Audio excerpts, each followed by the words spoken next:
nous, c'est l'ordre juridique français, pour ne pas dire romano-germanique. On comprend alors que, de temps à autre, et à bien des égards, il y aurait une sorte de superposition, sinon de duplication, de ce qui se passe ailleurs et qui pourrait être fait chez nous, ou du moins de ce qui se passe ailleurs et qui aurait des répercussions chez nous.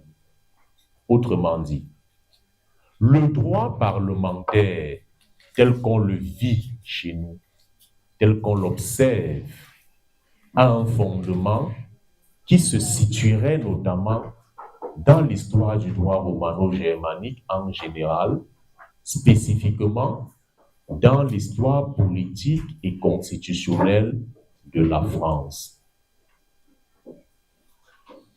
Ce n'est pas moi qui le dis fondamentalement. Vous lirez notamment le professeur Marcel Morabito, qui fera notamment une forte histoire politique et constitutionnelle de la France. Mais qu'est-ce qu'on y observe? Les révolutionnaires, c'est-à-dire les citoyens comme vous, impatients et peut-être furieux, je ne dirais pas amers, parce que je ne les ai pas goûtés, mais cela semblait transparaître sur les visages. Ils étaient un peu furieux. Pourquoi furieux? Parce qu'on était dans une société qui était un royaume. Presque tous les Européens sont des cousins. On fait souvent fi de cette réalité. Mais pendant beaucoup de siècles, ils ont fait des mariages arrangés entre la noblesse. Une princesse de France ou un roi de France va aller prendre une princesse ou un roi d'Espagne, ainsi de suite. Ils ont longtemps fait l'inceste. Et aujourd'hui, ils veulent nous donner des leçons à bien des égards. Mais bon, je ne veux pas entrer dans d'autres débats qui peuvent être de nature à nous éloigner de l'objectif véritable de ce cours. Mais qu'est-ce qui se passait fondamentalement dans cette société? C'est que le roi, clé de voûte de l'édifice institutionnel, sinon figure de proue, était celui-là qui faisait tout et qui ne répondait de rien. Il était donc intouchable, sinon inviolable. Les personnes qui agissaient pour son compte disaient à chaque fois, et avec raison, que nous sommes en train d'agir actuellement parce que le roi nous a demandé d'agir et le roi était inviolable. J'en veux pour preuve, toujours en France, le Code civil de 1804 était en 1810 devenu Code napoléonien. En effet, jusqu'au jour d'aujourd'hui, la France a gardé cette vieille tradition qui voudrait que celui qui participe à l'élaboration d'une loi donne son nom à la loi en question. N'allez donc pas en France demander le code du travail ou la loi du travail. Beaucoup peuvent être perdus. Mais allez en France et demandez la loi Sapin. Vous aurez la loi qui est en réalité la loi du travail. Parce qu'en réalité, Michel Sapin, homme politique français, a porté la réforme du travail et on a donné à cette loi la loi Sapin. Il en est de même de la loi Montebourg. Arnaud Montebourg a également porté la réforme de l'industrie sous le gouvernement de François Hollande et il existe donc en France une loi Montebourg. Pour les jeunes filles à la vie agitée, s'il en existe encore ici, mais je serais un peu surpris, ou alors pour les jeunes garçons fondamentalement irresponsables, il existe aussi une loi qu'on appelle la loi Veil. Je crois que vous connaissez très bien cette loi. Parce qu'en France, Simone Veil, qui avait été ministre de ces questions, que je ne voudrais pas qualifier ici, de manière brutale, avait porté une réforme. Mais si je dois qualifier cette loi, parce que quand j'observe quand même, je pense que la moyenne d'âge est supérieure à 18 ans. Et les films les plus interdits que vous voyez souvent à certaines heures sont déconseillés au moins de 18 ans. Vous aurez donc compris qu'il s'agit de la loi sur l'avortement. En France, on ne dit pas loi sur l'avortement. On appelle encore aussi, cette loi prend en compte les procréations médicalement assistées. On dit la loi Veil. Donc en 1804, Napoléon, roi de France, va participer à l'élaboration du Code civil ou à la réforme. Et le Code civil va devenir Code napoléonien. Vous voyez alors que lorsque Napoléon élabore ce code, ce nouveau code, il n'est pas question pour lui d'être assujetti à ce code, mais il est question pour les citoyens d'être assujettis à ce code.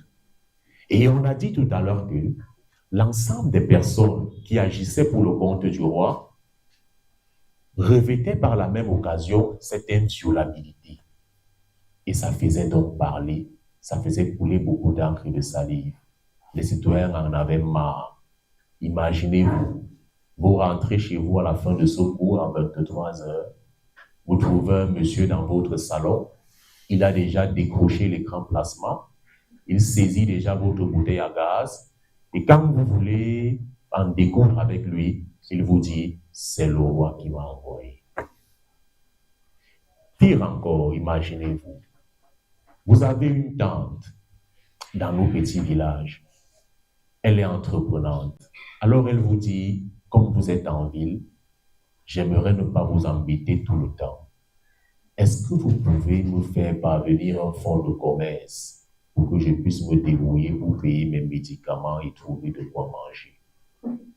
Il est de coutume, entre guillemets, parce que la coutume c'est une pratique répétée dans le temps et acceptée comme étant le droit, que dans nos différents deuils qu'on voit chaque week-end au village, il y a des bars de fortune qui s'érigent sur les lieux même du deuil. C'est une pratique parfois querellée, mais comment est-ce qu'on va faire pour l'éradiquer totalement?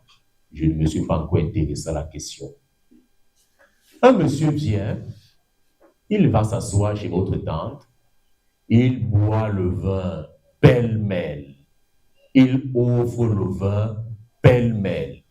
Et au moment de partir, il ouvre la porte de son véhicule immatriculé Charles à Salé, ne pas dire corps administratif, sinon CA, et il vous dit, c'est l'État qui va payer, ou alors je dépends de l'État. Vous voyez donc que, à notre petit niveau, ce qui ne s'est pas encore produit, on semble déjà tous vivre le malaise. Et vous convenez avec moi que dans la société française, le malaise était un tout petit peu plus perceptible parce que le mal était totalement en fuite. Et juste à côté, notamment aux États-Unis, portés par le vent de la Révolution américaine, il y avait déjà nécessité pour les Occidentaux de saisir ce vent de manière à s'émanciper tout aussi, n'est-ce pas, de l'exorbitance, sinon de l'exubérance des pouvoirs initialement reconnus à la couronne. À la vérité, les révolutionnaires voulaient au moins deux choses. La première des choses, il fallait que l'on puisse assujettir le roi, ou du moins les personnes qui répondent du roi. Et au moins la deuxième des choses, parce que le roi également avait des comportements et des agissements qui ne valaient pas la peine, il fallait qu'on essaye d'encadrer la fonction du roi. Autrement dit, comment est-ce qu'on fait pour être roi? Vous l'aurez compris, pendant longtemps, il fallait que ce soit un Dieu qui fasse une révélation, ou alors il fallait simplement, par le concours d'une naissance qui parfois était même querellée, que ce soit un individu qui soit porté à la tête du royaume. Il fallait donc que l'on puisse rompre avec cet état de fait, peut-être brutalement. Et en rompant avec cet état de fait, on est donc passé du royaume et on est rentré dans l'État. Vous comprenez alors pourquoi, dès le lendemain de la Révolution, on peut dire que l'État est consubstantiel à la séparation des pouvoirs. Et il me semble que c'est la phrase même qui constituera l'attaque de ce sujet. Dès le lendemain de la Révolution. Et c'est évident. Parce qu'en vérité, on va dire non, nous ne voulons plus. On veut être libre. Mais on ne peut pas être libre dans le royaume. Pour être libre, il faut même qu'on commence d'abord à changer la dénomination de la société dans laquelle on vit pour rentrer dans l'État. Et en rentrant dans l'État, on va passer donc d'un ensemble de règles abstraites à des règles concrètes, matérialisées notamment par la Constitution. Et voilà pourquoi on a coutume de dire la Constitution est l'acte de naissance de l'État.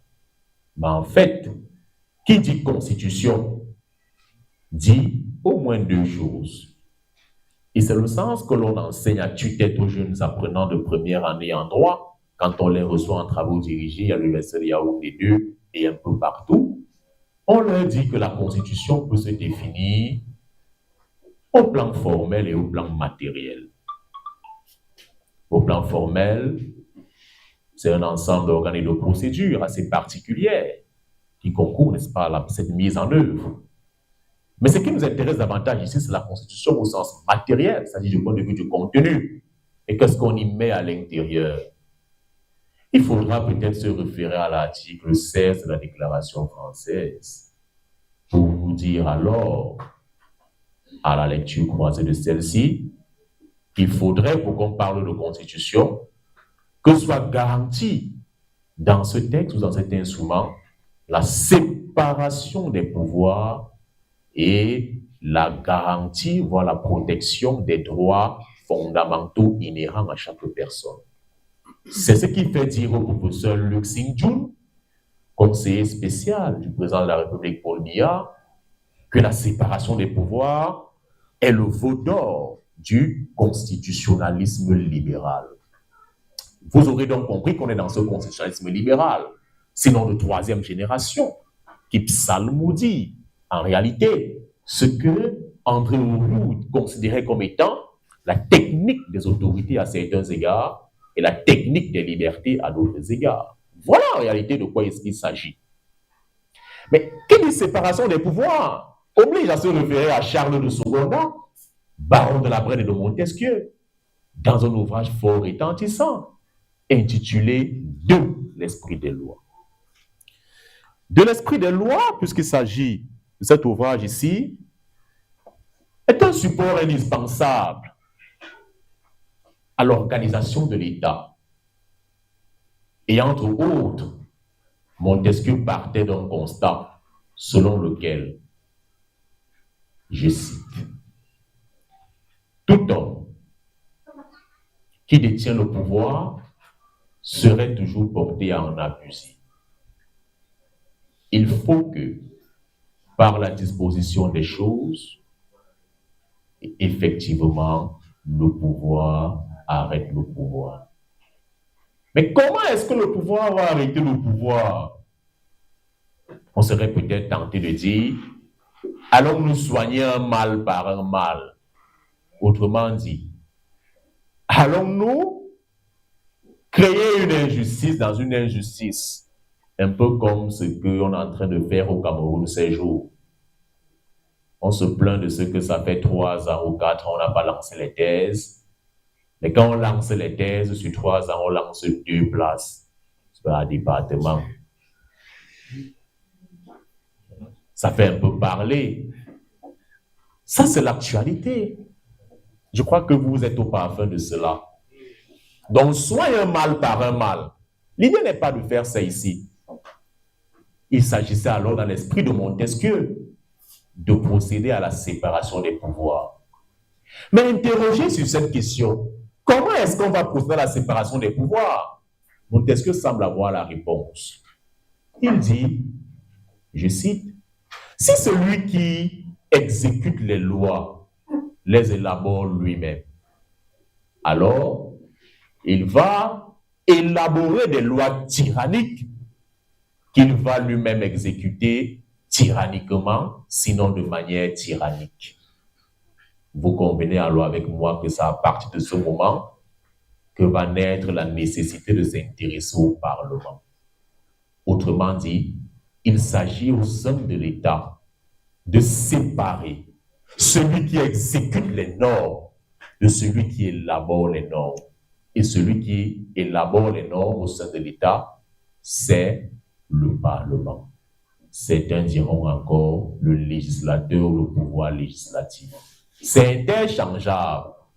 On peut employer l'une ou l'autre des expressions, que cela ne gênerait visiblement personne. Notamment moi-même, je ne serais pas gêné par cette réalité. Vous voyez alors que lorsque on va rentrer dans cette réalité, ayant déjà identifié le Parlement comme étant cet organe central, cet organe phare, à qui il revient véritablement le pouvoir de produire les normes. Il faut donc que l'on rentre donc dans la spécificité que nous décrions plus haut, qui était notamment celle de savoir en quoi est-ce que ce cours de droit parlementaire doit se distinguer du cours de droit parlementaire qu'on a eu à faire hier. Peut-être vous ne percevez pas très bien la question, mais ce qui m'embarrassait tant était de savoir ce que je devais encore venir dire à des vieux étudiants ou à des grands étudiants qui ont déjà eu à faire un cours. Quand on sait notamment chez nous qu'il y a un adage qui dit « ce sont les conseils qui avaient rendu le parent sourd ». Et comme je vous respecte énormément, je suis donc loin de vous considérer comme des parents. Et s'il s'agissait d'une figure de style, je suis loin de tomber dans le piège de la redondance. La redondance nous oblige alors à définir d'abord ce qu'on appelle par droit parlementaire en général. Le droit parlementaire, l'a-t-on dit, est cette partie du droit constitutionnel qui traite des règles suivies dans l'organisation, la composition, les pouvoirs et le fonctionnement des assemblées politiques. C'est ça la définition. Ensemble de règles qui traitent de l'organisation, de la composition et des pouvoirs, du fonctionnement des assemblées politiques. Et dès lors où on l'a dit,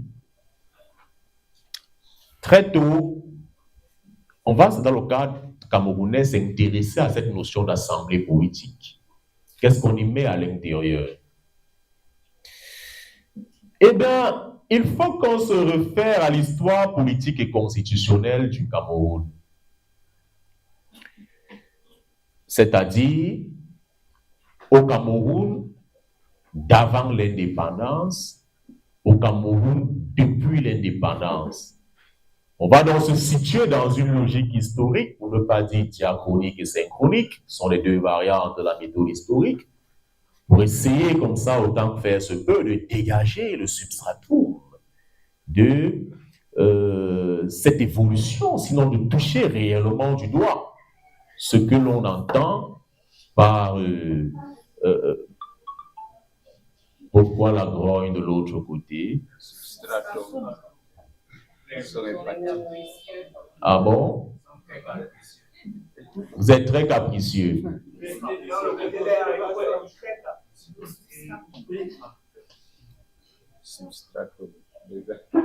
Vous savez,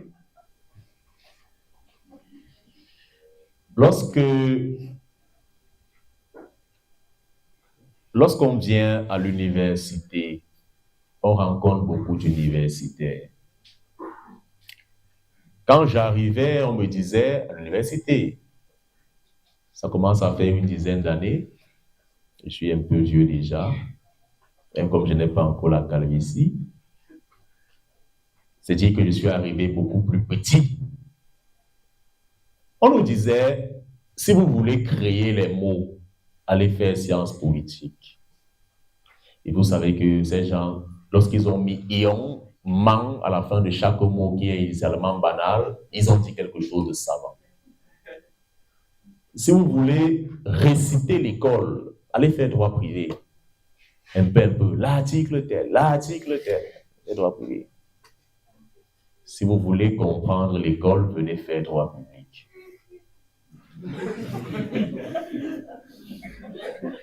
Et le doyen Maurice Kamto, abondant en ce sens, disait alors que le publiciste est celui-là qui vient clore les débats. Ça veut dire, si vous avez une cérémonie et vous laissez le publiciste parler en premier, je pense que c'est la fin de vos discours.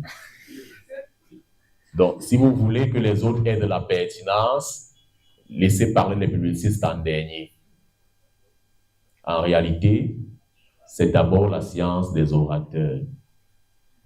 Vous comprenez pourquoi l'un de nos maîtres, et l'un de mes maîtres en particulier, n'est ni plus ni moins que Cicéron. Il va sans dire parce que l'une des fonctions premières lorsqu'on étudie le droit public, c'est d'être la bouche du roi. C'est à cela que nous sommes destinés. Ce qu'on appelait encore jadis, pour certains, les jurisconsultes, dans une certaine mesure, mais je préfère la bouche du roi. Donc, ne soyez plus surpris, sinon dépaysés. Il fallait que je vous dise que je suis un juriste publiciste qui visiblement a un peu fait ses classes et je suis bien là.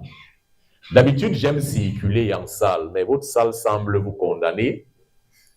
Déjà, je me sens un peu embrigadé par une caméra qui semble fixe. Et j'ai le sentiment que si je vais plus loin, je vais mettre en difficulté l'écran. Donc, je suis obligé de ne pas circuler. Mais j'aime souvent circuler parce qu'en réalité, je suis de ceux qui pensent qu'il y a plusieurs façons de valider une matière.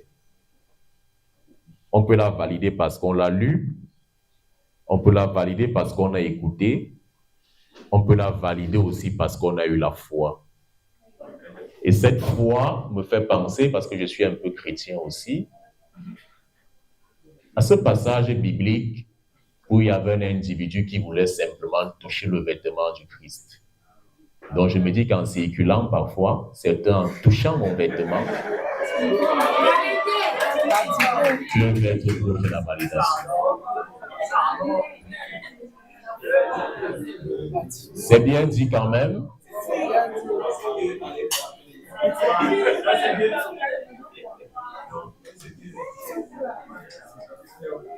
Vous serez donc par la force des choses sanctifiés par ce droit parlementaire ou par ce droit constitutionnel. Pardon?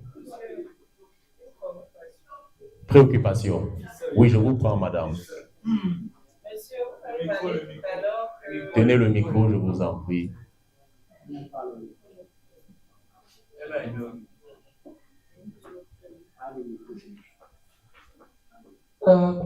Docteur, j'ai une préoccupation. Tout à l'heure, vous avez parlé des différentes périodes où nous allons étudier le droit parlementaire. Vous avez parlé de la période avant l'indépendance et après l'indépendance.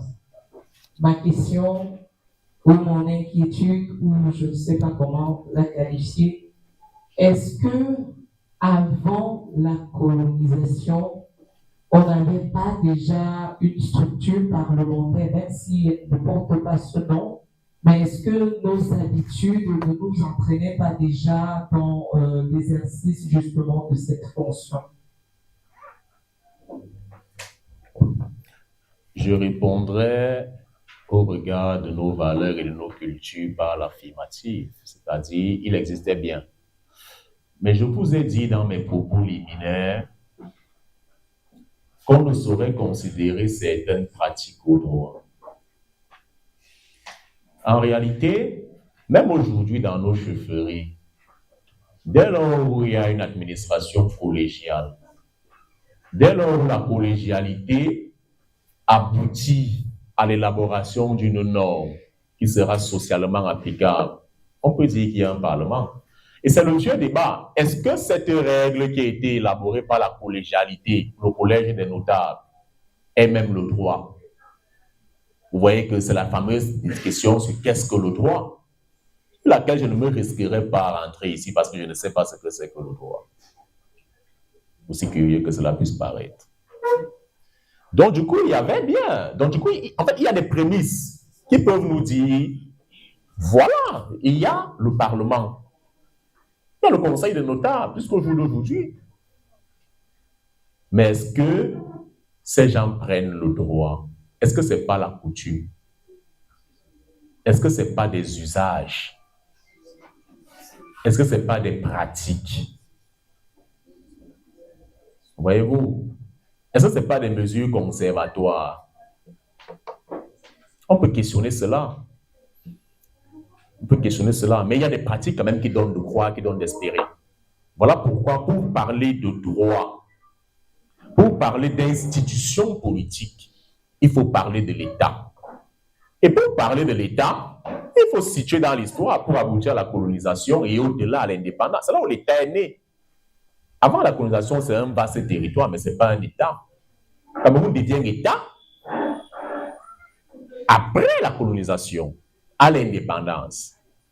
Et ça s'explique. C'est pour ça qu'on dit ici que, même s'il est vrai qu'on va essayer de présenter un peu l'historique même de ce Parlement, cette institution parlementaire, ou encore, si vous préférez, de cet organe à qui il revient la responsabilité d'élaborer des normes, on fera davantage une fixation sur l'organe contemporain, parce que c'est la forme véritablement, n'est-ce pas, j'ai envie de dire, homologuée du Parlement.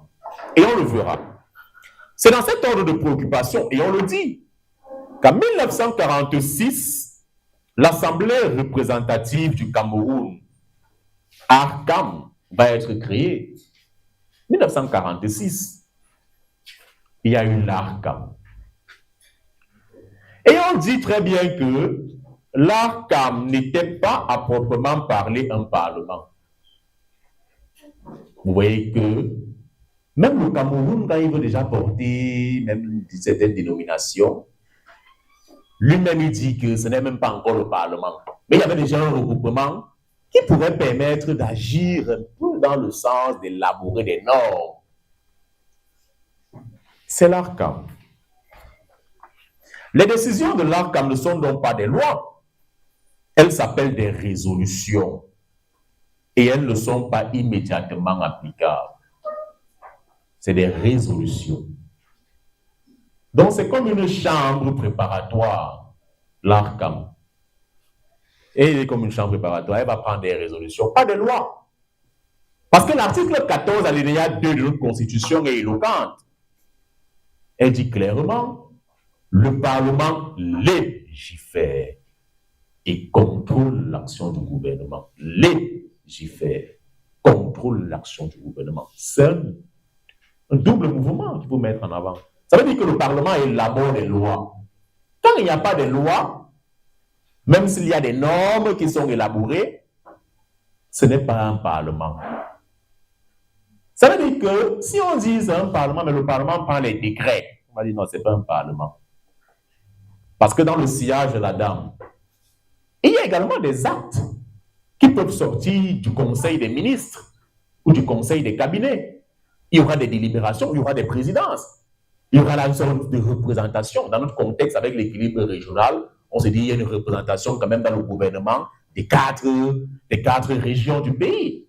Mais est-ce qu'on va considérer les décisions ou les actes qui émanent d'un Conseil des ministres comme étant une loi? C'est un peu le débat de tout à l'heure. Ce n'est pas des lois, donc ce n'est pas un parlement. On va donc un peu plus loin. En disant que pour être appliqués, ces actes qui sont pris à travers des résolutions doivent d'abord recevoir l'appréciation du commissaire de la République française au Cameroun. C'est même encore grave. J'ai tout de suite compris que j'ai affaire à une dame au relent camite. Il revendique alors comme ça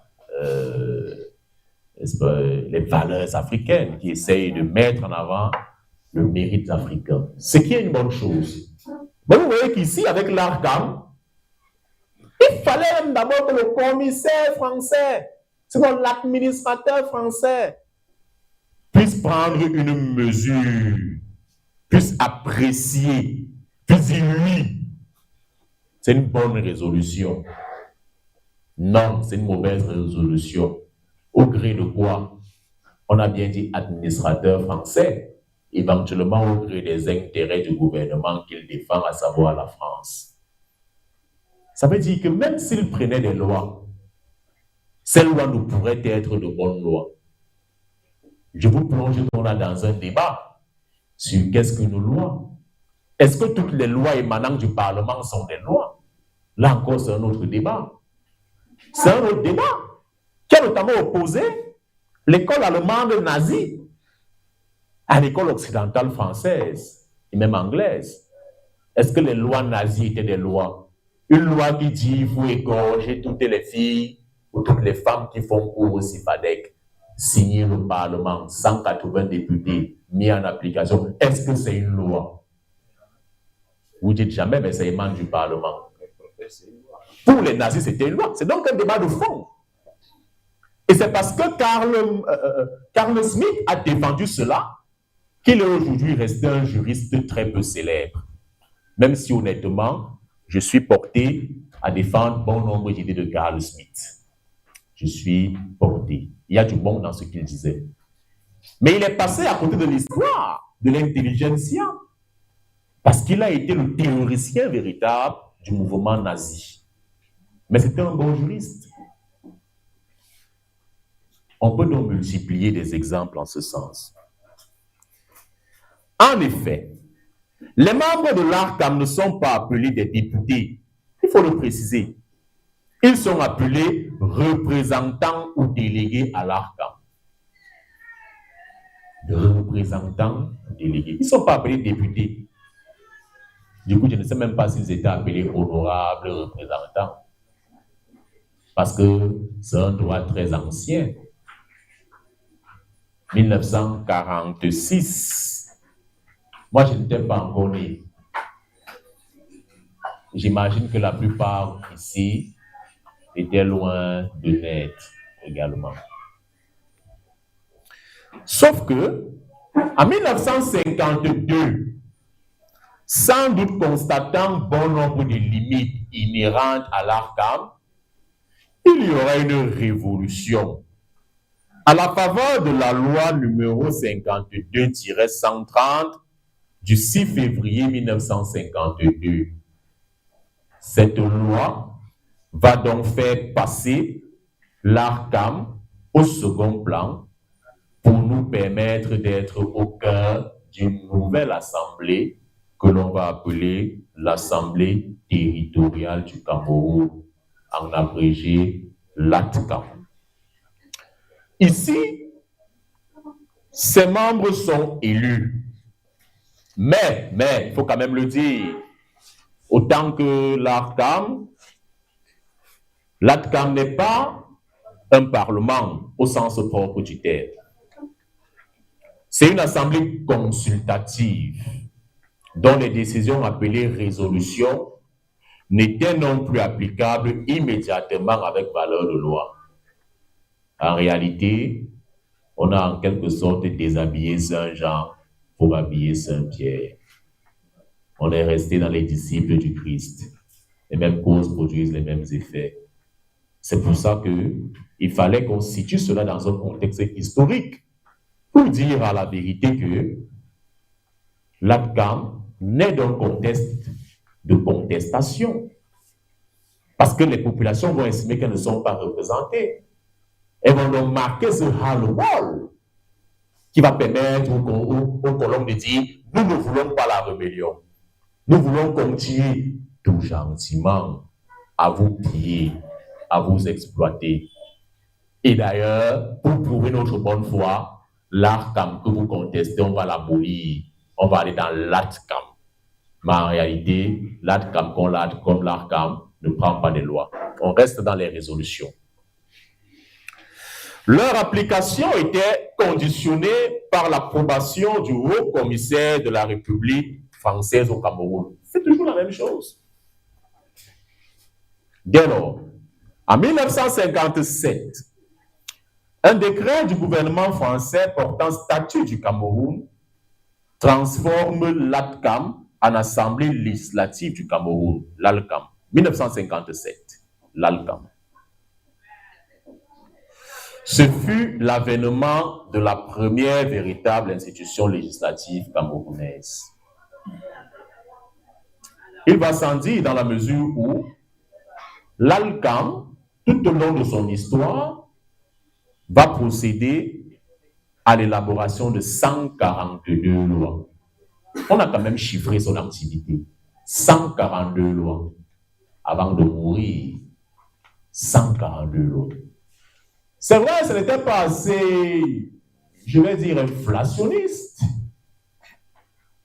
C'est aussi une bonne chose. Parce que vous savez qu'une société où il y a beaucoup de lois est de nature à créer le désordre juridique.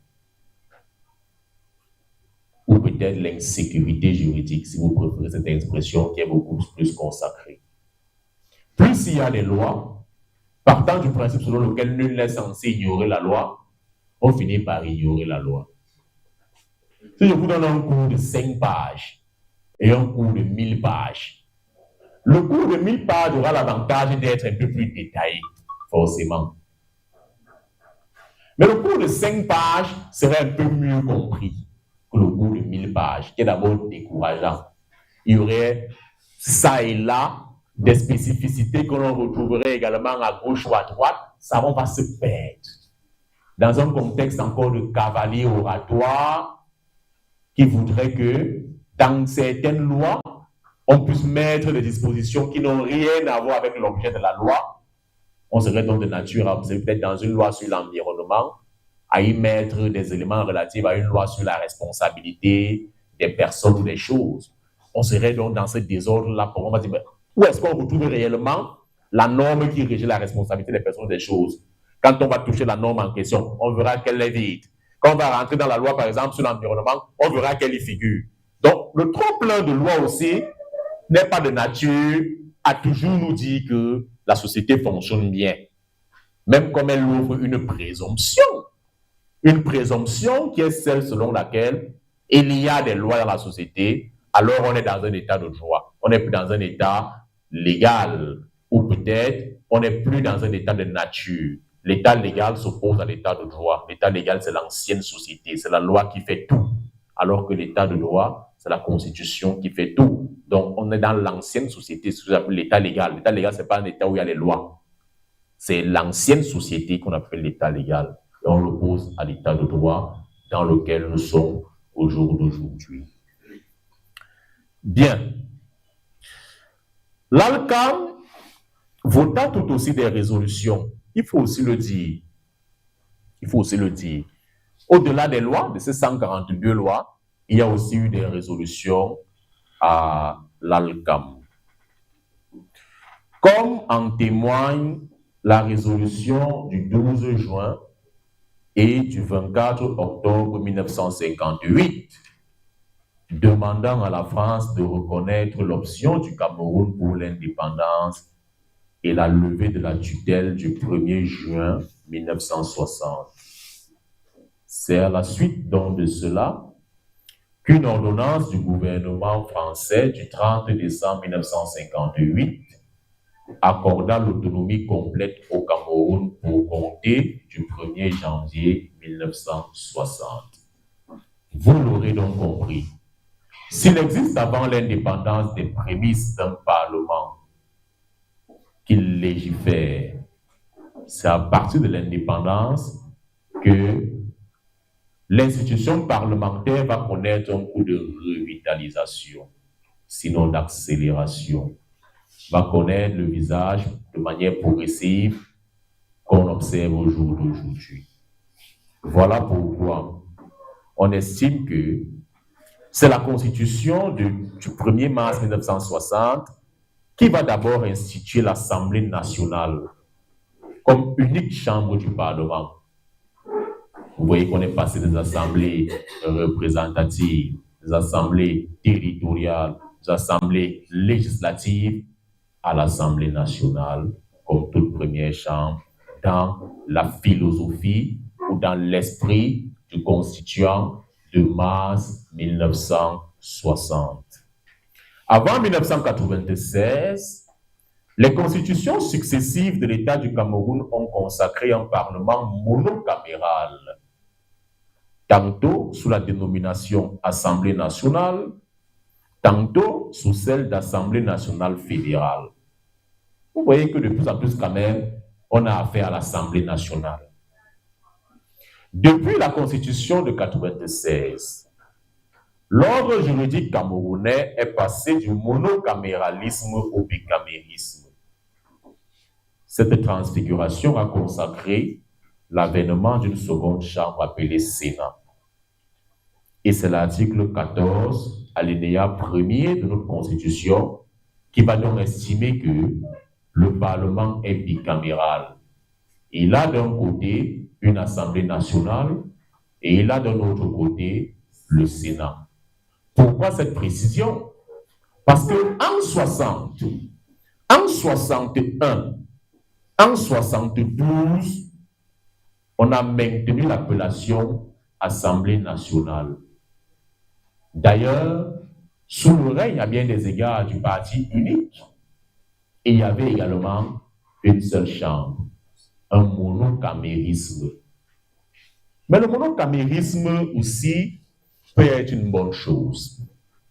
D'ailleurs, en 1996, à l'avènement du Sénat, de nombreux auteurs, à l'instar du professeur Jean-Calvin Abaoyono, que vous connaissez sans doute très bien sur les plateaux télé, avaient estimé qu'on pouvait se poser la question de savoir à quoi servirait même un Sénat. Je vais vous avouer que je fais partie de ceux qui le pensent aussi. Ou du moins, je le pensais. Mais aujourd'hui, quand même, à bien des égards, je commence à revoir mes positions.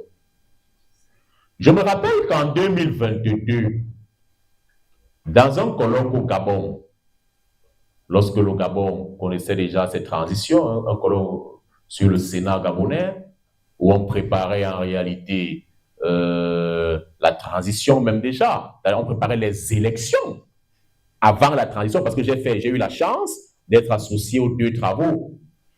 J'avais donc été reçu favorablement par le professeur Telesphore Ondo, qui aujourd'hui est conseiller spécial du professeur du président Brice Oligui Nguema, pour la petite histoire.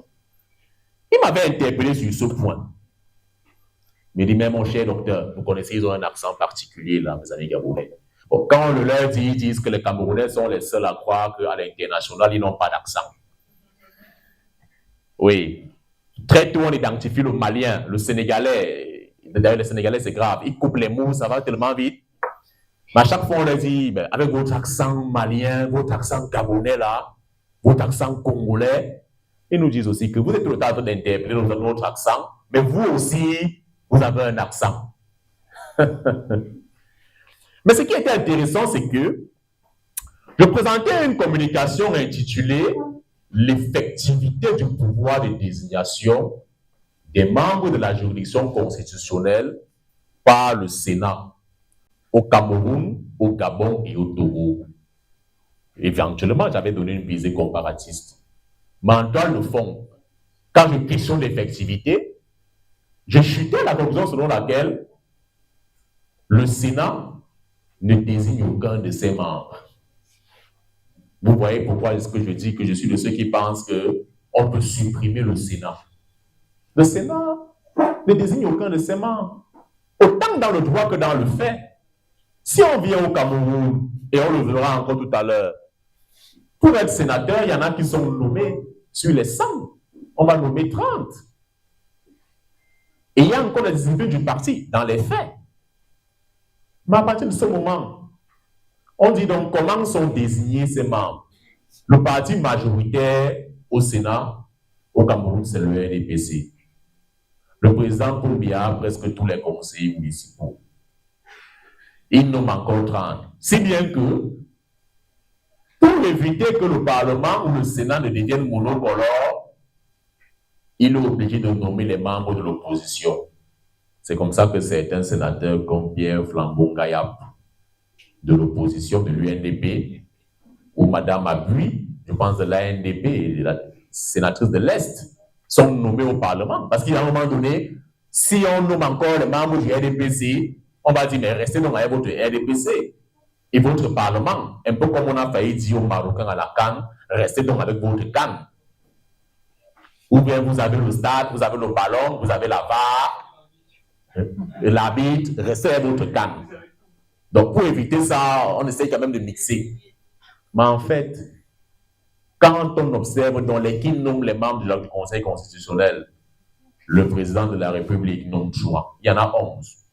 Le président de l'Assemblée, on dit après avis du bureau, il nomme 3. Le président du Sénat, après avis du bureau, il nomme 3. Le président du Conseil, le Conseil supérieur de la magistrature nomme 2. Présidé par le président de la République. Ça veut dire qu'il doit nommer 5 membres. Aucun texte ne prévoit les dispositions selon lesquelles il doit nommer. D'ailleurs, pour asseoir la supercherie au Cameroun, il y a eu des renouvellements. Mais à aucun moment est-ce qu'on a vu ce mécanisme de nomination être mis en branle. Après le décès du ministre Bondé, qui a été remplacé par la dame, à aucun moment on a vu une nomination qui est venue d'un quelconque. Oh, Bondé était sénateur avant. À aucun moment on a vu un acte de nomination qui est venu par le Sénat pour cette pratique. Et puis, avant, il y a eu la nomination du recteur Minkwache, qui a remplacé le professeur Ouna. Il y a eu mon président du jury de thèse, le professeur Aaron Lormombelek, mon père, qui m'a fait porter la couronne, qui était là, qui a remplacé le professeur Joseph-Marie Bipoumou. Mais à aucun moment est-ce qu'on nous a dit, ceux-ci ont été désignés sous une proposition du Parlement, sous une proposition du Sénat. Qu'est-ce qu'on a vu? Un texte signé le président Koumbia. Il est même fatigué de faire les navettes, les consultations. Ou du moins, on est tenté de croire que tous ceux qui meurent chaque fois ne sont que ceux qu'il désigne lui-même. Peut-être. Peut-être que c'est ça la réalité. Mais je ne pense pas. Donc, autrement dit, est-ce que le Sénat, bon, si ça ne sert donc à rien, ça pose quand même problème. Donc, je suis de ceux qui pensent qu'il faut revitaliser le Sénat. Le Sénat est bien là, mais du point de vue de la représentation du Sénat, il faudrait qu'on arrive à repenser le Sénat pour qu'il joue pleinement son rôle en faveur des collectivités territoriales décentralisées. Je suis de ceux qui le pensent. Mais qu'est-ce qu'on observe aujourd'hui? Une relégation même du Sénat sur des questions qui touchent, n'est-ce pas, à l'intérêt local. Il est carrément relégué. L'Assemblée nationale intervient, j'ai envie de dire, quasiment unilatéralement.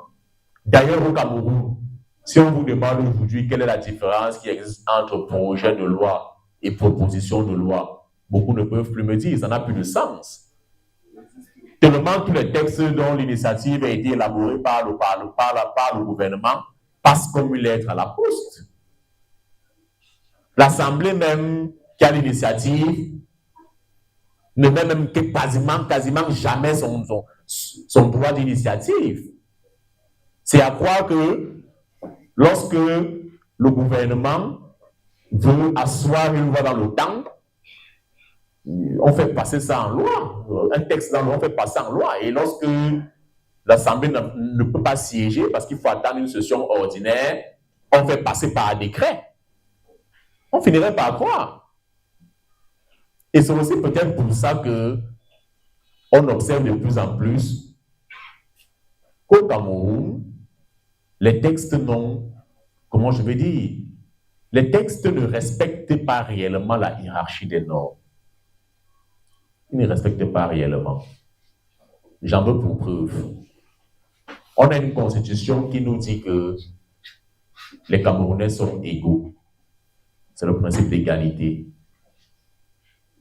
Bon, on a un acte réglementaire de 1975 qui vient consacrer l'équilibre régional. Entre le décret et la Constitution, qu'est-ce qui doit s'appliquer? Il y a donc comme ça beaucoup d'incongruités. On a vu la même chose en matière d'élection. où la Constitution confère le contentieux d'avant élection au Conseil constitutionnel, mais le code électoral que une loi bien dit que c'est l'ECAM qui doit connaître de ce conseil, de ce contentieux. C'est dessus que le professeur Maurice Kamto s'appuyait. Je ne suis pas son partisan, tenez-vous tranquille. Il n'y a aucun péché à l'être.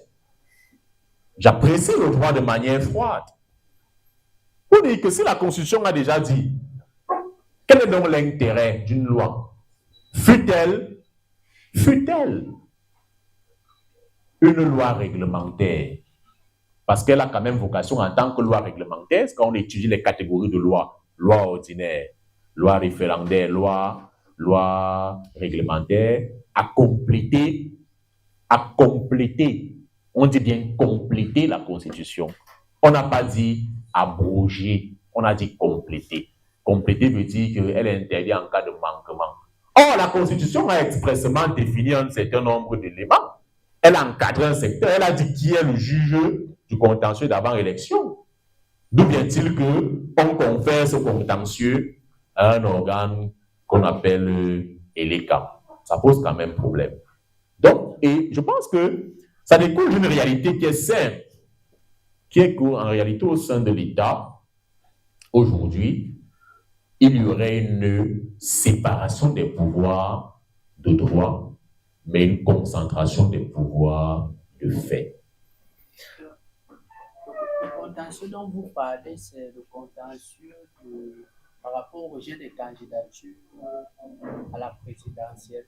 Le micro, du coup.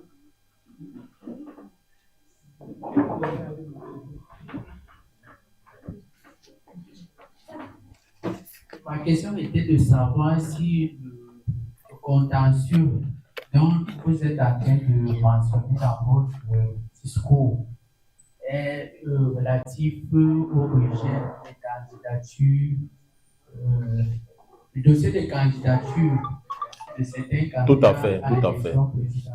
Tout à fait. Le contentieux d'avant-élection. Oui, mais on avait vu le Conseil constitutionnel siéger. Je ne sais pas si ce n'était pas. Non, il y avait une première vague de contentieux sur les validations de candidature. Il était question pour l'ECAM, et ça d'ailleurs fait l'objet d'une jurisprudence, ou du moins ça fait l'objet d'une forte contestation. Il y a notamment le professeur, comment il s'appelle? Le professeur Ngango Yumbi, Eric, qui a écrit sur la question, même le professeur Aboyono, où ils ont estimé que le juge constitutionnel a manqué d'audace. En réalité, quand ça s'est passé, les partis politiques, notamment MRC, ont saisi le Conseil constitutionnel. Le Conseil constitutionnel s'est déclaré incompétent en renvoyant plutôt ce contentieux à l'ECAM. Voilà ce qui avait fait problème. C'est-à-dire qu'on sait très bien, on a dit, OK, voilà ce que la Constitution dit. Le professeur Maurice Kamto va donc saisir le Conseil constitutionnel. Le Conseil constitutionnel va dire que je ne suis pas compétent. Allez voir l'ECAM. Vous voyez? Mais là, est-ce qu'on peut dire qu'il y a eu une violation de la loi, de la Constitution? Bien entendu. Il y a même déni de justice, à mon sens.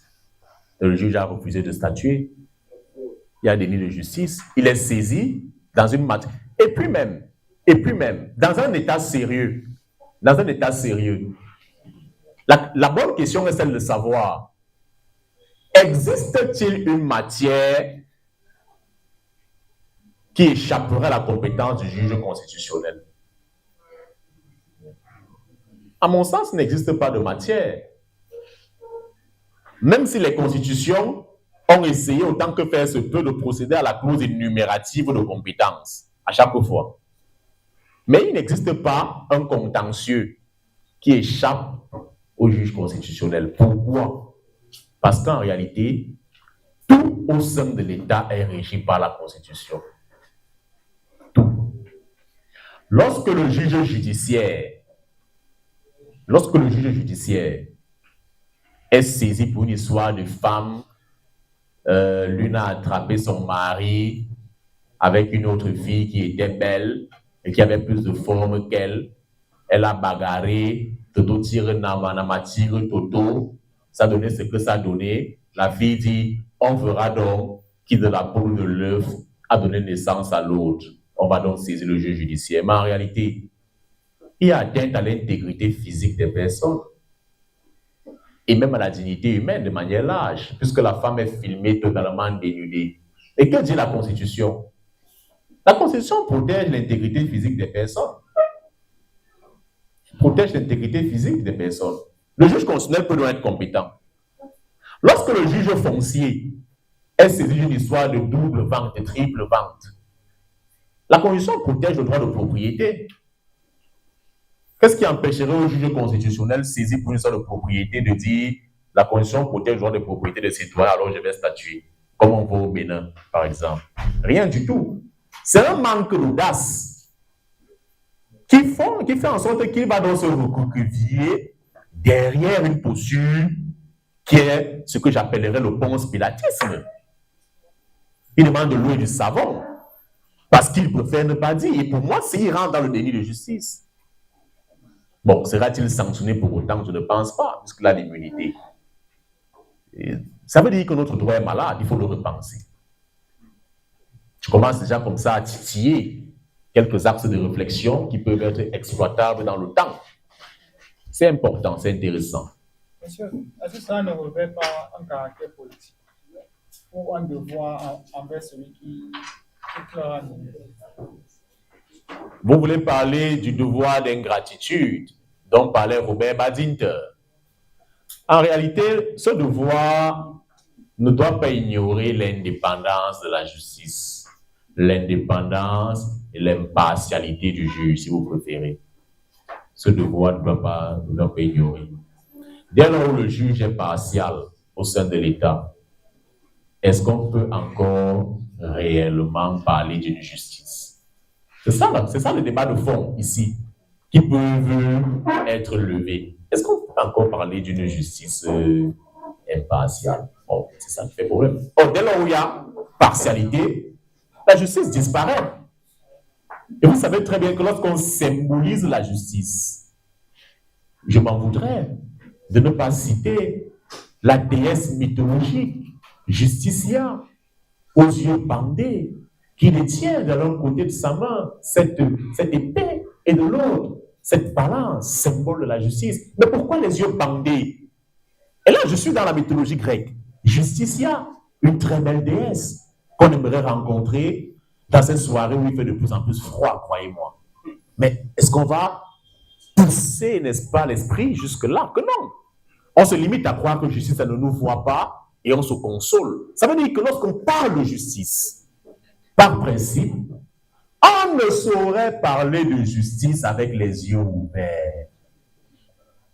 Du coup, même si vous êtes nommé, et c'est d'ailleurs de ça que parlait Robert Badinter en France, lorsqu'il avait été nommé au conseil par le président Mitterrand, il estimait qu'il doit y avoir un devoir d'ingratitude. Oui, vous m'avez nommé au conseil, mais la fonction que je dois exercer doit revêtir le sceau de l'ingratitude. C'est par cette condition que l'on peut garantir ce que mon père, le professeur Marcelin Guerra-Bada, conseiller du Premier ministre, appelle la démocratie et l'état de droit. Dès lors où on a donc dit tout ce qu'on a dit là, vous voyez que ce droit parlementaire semble ne pas être totalement distinct. C'est un peu comme du réchauffé déjà. Je pense que vous avez longtemps parlé de ça déjà. C'est un peu comme du réchauffé. Pour donner donc un sens à ce cours, il faut qu'on se rappelle quand même d'une chose. On va prendre notamment l'intitulé de l'enseignement. On a droit, on a parlementaire, on a national. Il y a 3 éléments. Qu'est-ce que donne le droit? Je me suis réservé tout à l'heure de dire que j'ignorais ce que c'est que le droit.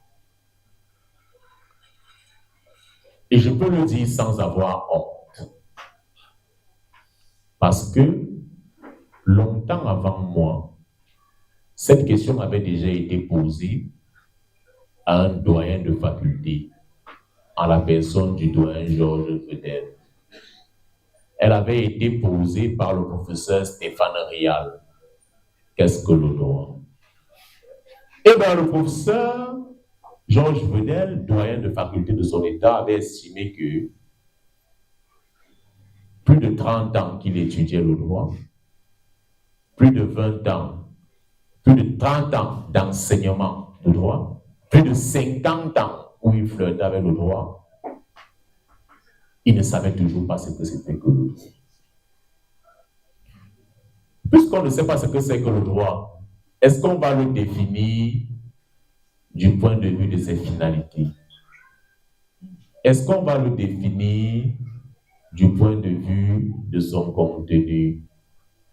Est-ce qu'on va le définir du point de vue de son étymologie? Est-ce qu'on va le définir du point de vue de l'épistémologie? Est-ce qu'on... Oui, il y a autant de est-ce que. Mais comme il faut quand même dire quelque chose, on a coutume de dire aux étudiants que le droit, c'est au moins deux choses. C'est ce que j'appelle une définition académique du droit. J'ai envie de dire, pour reprendre Georges Vedel, une définition utilitaire. Pour ne pas dire une définition qui n'est ni vraie ni fausse, mais qui peut être mise en œuvre à tout moment lorsqu'on vous interpelle sur la question de savoir qu'est-ce que le droit. Elle est donc stipulative. Vous voyez donc que on va prendre deux exemples. Premier exemple. Le docteur Guy Bertrand enseigne le droit camerounais. Un second exemple. Mon camarade a le droit de demander son reliquat au Babana qu'il a déposé en moto. Voilà deux exemples. On a utilisé le mot droit. Dans le premier sens, le docteur enseigne le droit. C'est le droit comme ensemble de règles. C'est ce qu'on appelle le droit objectif. Un ensemble de règles qui régit les rapports entre les personnes. Un ensemble de règles applicables à un endroit. Un ensemble de règles propres à une matière. C'est le droit camerounais. C'est le droit objectif. Et dans un second temps, mon camarade a le droit de réclamer son reliquat au Babana. Il peut aussi faire comme un gars noble, garde la monnaie, mon cher Babana. Mais est-ce que c'est dans vos habitudes? Je ne pense pas. Pardon? Mes amis de l'autre côté semblent ne pas beaucoup participer au cours. Ils ont un micro là-bas. Vous avez un micro? Ne vous sentez pas orphelin? Ah, vous avez des questions? Mais vous ne vous signalez pas, j'ai bien peur. On vous écoute d'abord religieusement pour pouvoir faire la naissance. D'accord. Merci de me rappeler que nous sommes ensemble. Vous savez, c'est important. Il y a une femme qui a quitté le mariage comme ça. Parce que elle disait donc à son oncle, quand on faisait le conseil de famille, que mon mari ne me demande jamais si on est ensemble. Mais le mari dit, mais je dois te demander encore comment. On a donc abouti à la conclusion selon laquelle, même si c'est un vieux mariage, il faut draguer la femme chaque jour. Donc vous comprenez que même si mes pieds vous quittent, mon cœur est avec vous de l'autre côté. C'est une belle déclamation d'amour, hein? Ah, voilà, en plus, c'est le mois de l'amour. Donc, je suis dans le thème. C'est bien ça, je pense. Nous avons parlé souvent du thème. Il faut donc nous coudre le pagne du 8 mars. Il y a déjà le pagne? 12 000. 12 000. C'est quand même à 10 000. Le pagne du 8 mars. Ah bon, hein? Il faut me montrer le motif à la fin du cours. Ça peut m'intéresser, je peux coudre même un Bermuda. Cadeau par excellence, très bien. Alors, de la combinaison de ce droit, et je disais donc que le droit qui est applicable au Babana, qui vous dépose en moto, c'est le droit subjectif. Vous pouvez ou non lui dire, garde la monnaie. Non, lui dire, mon ami, en mot son mon argent. Il dit, mais ce n'est que 5 ans, même si c'est 25, en mot son mon argent. On n'ajoute pas l'argent sur l'argent. Mais très bien. Donc, c'est une prérogative.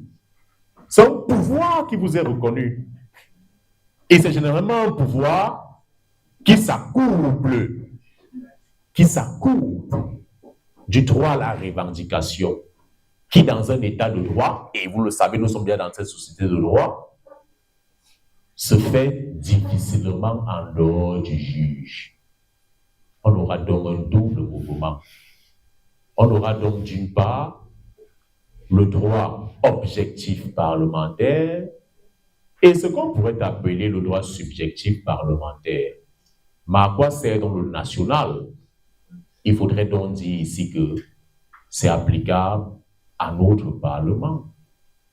Et dans une certaine mesure, à certains parlements qui pourraient avoir, entre autres, des réalités, qu'elles soient anthropologiques, qu'elles soient économiques, qu'elles soient sociales, avec le Parlement camerounais. Voilà pourquoi, à certains égards, on va faire quelquefois un détour sur d'autres États africains.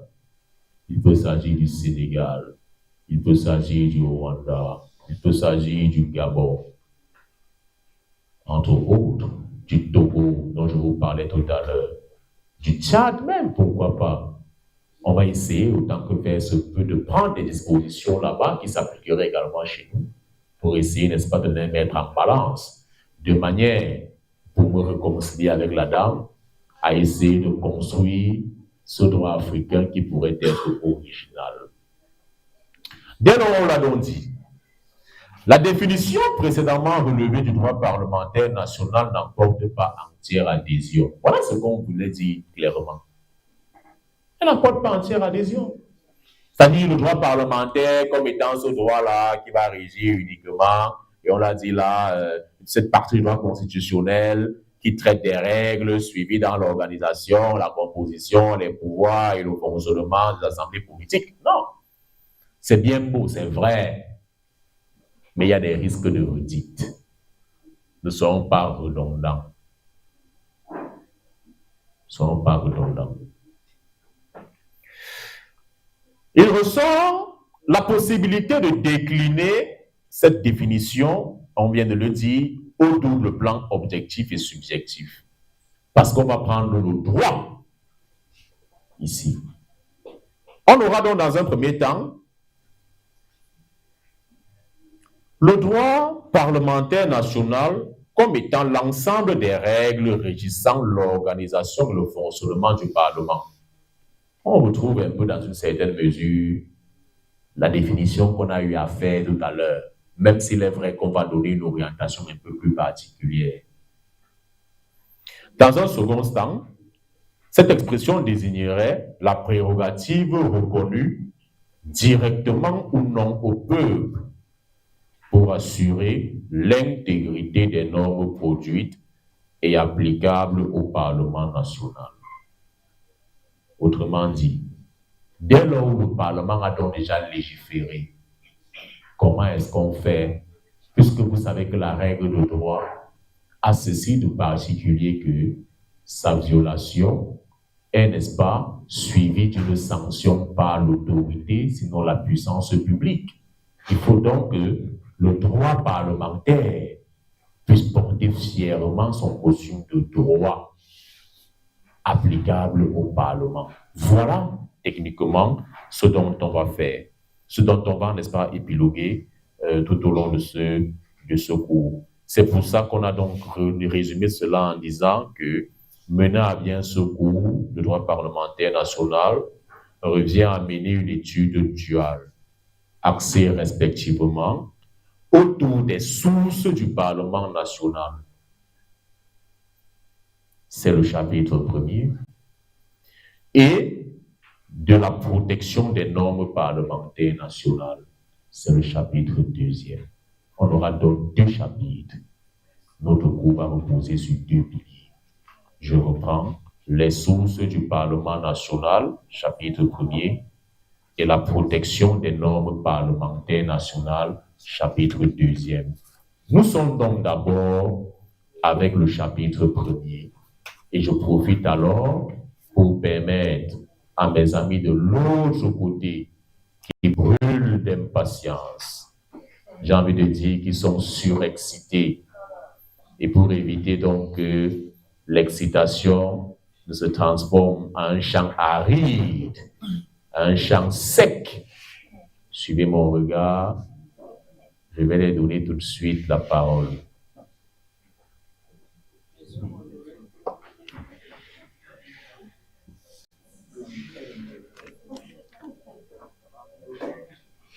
La question s'articule sur votre point informant sur l'historicité de l'institution parlementaire. Vous avez des vérités, me semble-t-il. Et c'est un constat qui est là depuis le premier ou portant sur l'historicité de l'institution parlementaire au Cameroun. On a quand même l'impression que bien que le Cameroun ait été placé sous tutelle à la fois de l'État colonial britannique et de l'État colonial français, l'histoire, ou du moins l'historicité de l'institution parlementaire Cameroun tourne uniquement sur le Cameroun français. Est-ce que la partie anglophone n'a pas une histoire relative à l'organe législatif? Et s'il y a une histoire relative à cette partie, on aimerait bien en avoir une idée, qu'elle soit brève ou assez pointue.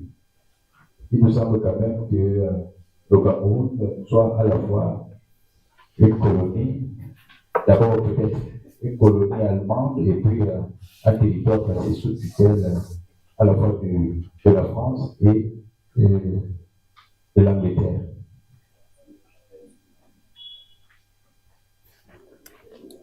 Ok. C'est monsieur qui déjà, je vous en prie. Monsieur, Je suis Louis-Marie Bella. Très bien, monsieur Louis-Marie Bella. Votre question m'intéresse beaucoup parce qu'elle va me permettre d'effectuer quelques précisions que j'ai un tout petit peu décidé volontairement de soustraire ou d'abstraire. C'est vrai, le Cameroun, je préfère d'abord l'expression sous domination occidentale. Parce que très exactement, le Cameroun a été un protectorat allemand. Ensuite, il a été placé sous mandat de la SDM. Ensuite, il a été placé sous tutelle de l'ONU. Et c'est après cela donc qu'il va accéder à la souveraineté. Sauf que, et vous avez très bien fait de le souligner, pendant cette période de domination, à un moment donné de son histoire, notamment quand on va étudier la tutelle de l'ONU, la tutelle va être conférée à la France et à la Grande-Bretagne. Je m'en voudrais de ne pas souligner que parmi les puissances occidentales, ou du moins les puissances du monde, qui voulaient exercer la tutelle onusienne au Cameroun, il y avait également la Chine et le Japon. Beaucoup ne le savent pas, que la Chine et le Japon avaient été candidates pour exercer la tutelle de l'ONU au Cameroun. Mais l'ONU, à l'époque, avait estimé que la France et la Grande-Bretagne avaient déjà une longueur d'avance. Même si à la vérité, pour l'histoire, cela n'arrangeait pas la Grande-Bretagne, parce que le partage du Cameroun intervenait à la suite du traité de Versailles. Aller donc exhumer le traité de Versailles, ça cache un fort mécontentement britannique. Je suis dans une construction et vous allez mieux comprendre quand je vais répondre à votre question. En effet, la Grande-Bretagne a été déboutée au Cameroun. Elle a été déboutée dans les accords de Versailles. Peut-être parce que la France s'est empressée de reprendre ses anciennes colonies allemandes au lendemain de la guerre. Parce que beaucoup ne le savent pas également. Lorsque l'impérialisme débute, l'Allemagne en tant que grande puissance mondiale n'entre pas dans l'impérialisme. Alors, elle estime qu'elle a des ressources nécessaires qui peuvent lui permettre de survivre normalement. Et les autres États comme la France vont donc alors estimer qu'elles n'ont pas de ressources, alors pour espérer survivre et avoir un quelconque poids économique dans ces progrès scientifiques du XVIIIe siècle qu'il y avait déjà, il fallait qu'elles aillent chercher les ressources premières, notamment en Afrique. Mais lorsque le chancelier Bismarck, Otto von Bismarck, va constater que, en se refusant d'entrer dans l'impérialisme, alors même que des hommes politiques français, à l'instar de Jules Ferry, pour qui, je cite, rayonner sans agir, sans se mêler des problèmes du monde pour une grande puissance et abdiquer, fin de citation, Bismarck va donc estimer qu'il fallait ou qu'il était temps de se comporter en grande puissance. Il va donc convoquer la conférence de Berlin. Mais quand il veut rentrer dans l'impérialisme, Bismarck veut d'abord prendre l'Algérie. Et comme la France est un pays réputé faire devant les grands, la France deal avec l'Allemagne et la France cède à l'Allemagne le Togo et le Cameroun. Il faut préciser d'abord ce petit rappel historique. Donc la France a toujours estimé que le Cameroun serait sa propriété avec le Togo. Donc dès lors où l'Allemagne a perdu la guerre, ayant dealé pour garder l'Algérie, qu'elle considérait comme son champ d'outre-Méditerranée, où elle avait installé déjà des vastes plantations de blé, elle va s'empresser pour récupérer. Et quand la Grande-Bretagne veut revenir après le consul Ewell, parce que les Britanniques ont eu une longueur d'avance au Cameroun, mais Ewell a été un peu déçu. Pourquoi?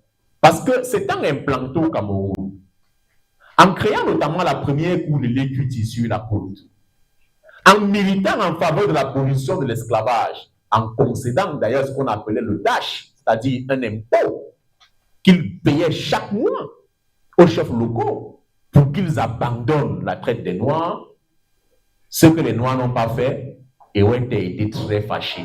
Et il est donc rentré là où il avait résidence, c'est-à-dire au Nigeria.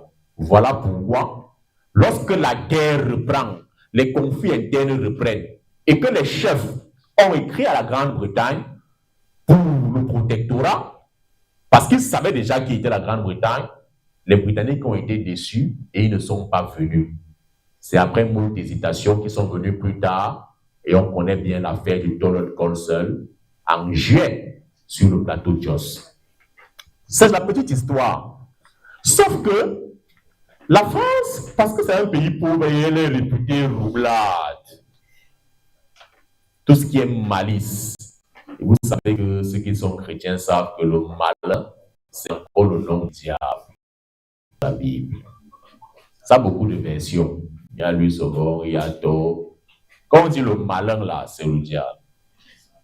La France va donc estimer que la Grande-Bretagne, lorsqu'elle va rentrer, elle va simplement enlever à la France le mont Cameroun. C'était ça son seul enjeu. Elle n'avait pas un autre enjeu. Pourquoi? Et c'est le général Camille Kouatenga qui nous offre la réponse en géostratégie. Camille Kouatenga estime que quand l'affaire Bakassi avait été au sommet, le général Camille Kouatenga avait estimé qu'on ne devait pas négocier avec le Nigeria. Parce qu'avec l'avantage du char de Dieu, on pouvait, étant là, causer d'énormes dégâts au Nigeria avec des armes longue portée. Le Nigeria ne pouvait pas s'en sortir. Le Nigeria a l'avantage du nombre de militaires, mais en géostratégie, on a l'avantage de l'espace. C'est donc ce que la Grande-Bretagne va enlever pour empêcher aux Français de contrôler ses activités au Nigeria. Et pour revenir au monsieur, la Grande-Bretagne va donc mettre en application l'Indirect Roll. Et en mettant en application l'Indirect Roll, elle va carrément rattacher au Nigeria cette partie du Cameroun. Du coup, techniquement, il n'y a pas de parlement dans cette partie. Parce que les Camerounais qui sont rattachés au Nigeria s'insèrent non pas dans un parlement du Cameroun britannique, mais s'insèrent dans le parlement nigérian. Il n'y a quasiment rien dans cette partie du territoire. C'est peut-être après, donc, sous la forme de l'État fédéral, et c'est là où ça devient intéressant. Et on a très bien dit que la dénomination va prendre de ce Parlement. On a notamment une Assemblée nationale fédérale. C'est la Constitution du 1er octobre 1961. Ça veut dire que qui dit Parlement, qu'il dit Assemblée nationale fédérale, stipule qu'il y a un Parlement ici chez nous et là-bas chez eux. Sauf qu'on n'est plus dans ce temps de colonisation. On n'est plus dans ce temps de domination. On a déjà franchi 1960 et on est donc déjà indépendant. Ça n'a pas assez duré. Ça n'a pas assez duré. C'est ce qu'il faut quand même souligner. Donc, l'histoire du Parlement britannique est assez intéressante, mais l'histoire du Parlement britannique peut être facilement phagocytée. Voilà pourquoi il n'est pas véritablement utile de s'y attarder. Non pas parce que c'est impertinent. Ça veut dire quoi? Dès lors où on est donc devenu, après l'État fédéral, on est devenu un État unitaire. Le principe d'unité voudrait qu'il y ait un seul Parlement, qu'il y ait une seule règle. Alors on a donc procédé à la fusion, ou peut-être au mixage. Ce que vous appelez souvent le tango, mais un tango déséquilibré. Oui, le tango est déséquilibré. Vous mettez un peu de whisky et beaucoup d'eau. Inutile de vous dire donc que vous avez mis beaucoup d'eau et vous avez mis très peu de whisky dans ce qui peut être considéré comme étant le droit français et le droit anglais. C'est ce qui nous cause d'ailleurs beaucoup de problèmes, la crise anglophone dont on entend parler là. Parce que les Britanniques estiment que, les partis anglais estiment qu'ils ont été totalement floués. Leurs règles ont été phagocytées, déformées, transformées. Et il y a une survivance de quelques règles anciennes qui s'y appliquent encore sous ce qu'on appelle parfois l'equity ou ce qu'on appelle encore la common law. C'est quelques règles coutumières qui s'y appliquent encore, mais véritablement, il y a une forte emprise du droit français, des règles françaises sur les règles britanniques. Je ne sais pas si j'ai apporté des éléments de réponse concrètes, mais je pense que si. Y avait-il une autre question chez mes amis que j'ai envie de voir? Oui, il y a une autre question. Oui, je vous prends, allons-y. En fait, en revenant sur la partie du Cameroun, nous voulions marquer un temps d'arrêt sur le fait qu'à un moment, je l'ai dit avant 1960, la partie anglophone qui est régie par ce que l'on a considéré comme le Indirect Roll siège dans l'organe législatif nigérien via la constitution de Macpherson. Et on remarque quand même qu'il y a une vie législative qui fonctionne de ce côté. Dans votre réponse, je voulais bien comprendre le statut de cette administration indirecte, notamment le rapport entre certains partis représentatifs des deux régions et celles qui a finalement s'est rattaché au Nigeria et la vie de l'organe législatif camerounais. Parce que il y a quand même comme une oubli, ou du moins, je dirais un oubli, mais on se rend quand même compte que chaque fois qu'on veut parler de l'évolution de la vie de l'institution parlementaire au Cameroun, on oublie, ou humain, on omet de mettre en avant le fonctionnement politique de cette partie-là avant la réunification et ce qu'on va appeler par la suite la Constitution fédérale. Donc, la question était beaucoup plus centrée pour savoir quel est l'impact que la politique de Indirect Role a joué, notamment dans l'évolution de l'organe législatif camerounais de la partie anglophone.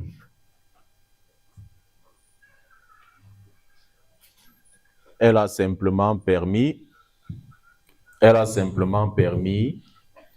d'avoir un droit beaucoup plus proche de nos réalités africaines, pour être précis. C'est dans la définition même de l'indirect role qu'il faut aller puiser. On a relevé tout à l'heure qu'au niveau de l'ARCAM et de l'ATCAM, il était question qu'il y ait une approbation préalable des commissaires français implantés au Cameroun.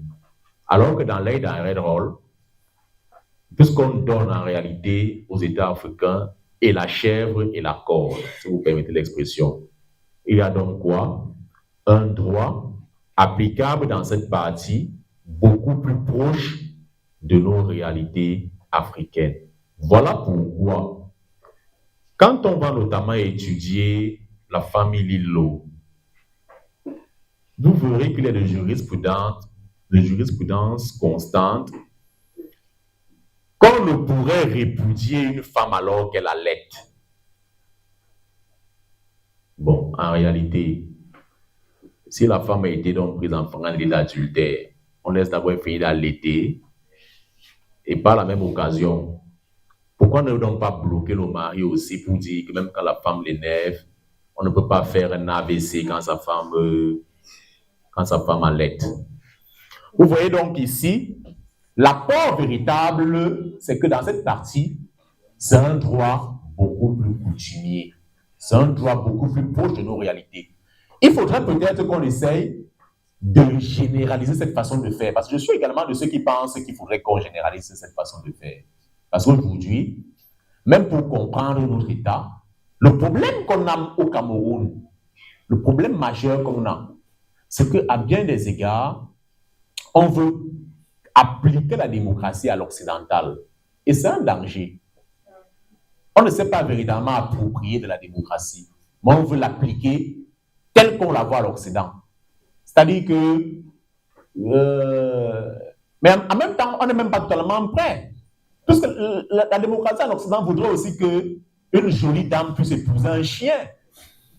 Bon, quand on va donc dire, allez donc épouser vos chiens et vos chats, les femmes ne sont aussi réfractaires. Vous voyez qu'à un moment donné, on se dit, jusqu'où pourrait-il pousser le bouchon? Mais le blanc, lorsqu'il observe qu'on n'arrive pas à épouser un chien, à donner au perroquet notre héritage en millions d'euros, on veut plutôt manger le perroquet dans une sauce mbongo,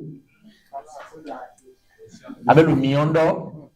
Il estime qu'on n'est pas assez démocrate. En réalité, on n'est pas prêt pour un certain nombre de choses.